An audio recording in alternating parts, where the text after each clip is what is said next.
علیکم السلام و رحمت الله و برکاته. من میخواستم در سوال جواب بدم.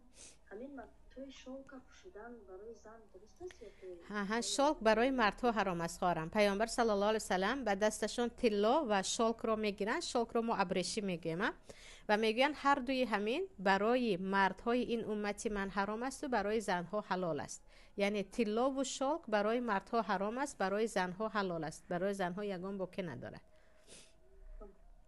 و خدا رحمت کنه. سلامت باشد. و فقط برای دو صحابه در وقت حج، وقت خیلی به بدنشون خورشی میبرارن، پیامبر اجازه میدین. یعنی مردها هم اگر یکون بیماری جدی پوست داشته باشن، خودی شالک که اصلا هوا رو میگیرد و به بدن فایده دارد، در وقت بیماری ممکن، فقط در غیر وی ممکن نیست.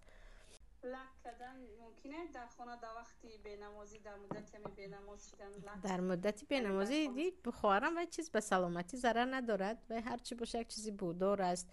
خصوصا زن مسلمان خمیر میکند، خوراک میپزد، اگرچه جایز باشدم از اون که نماز نمیخواند، از جهتی تازگی چیزی خوب نیست. اصلا حنه هست، حنه بکنید از شبهه ها بیرون، اما همچون حکمان حرام نیست. و یک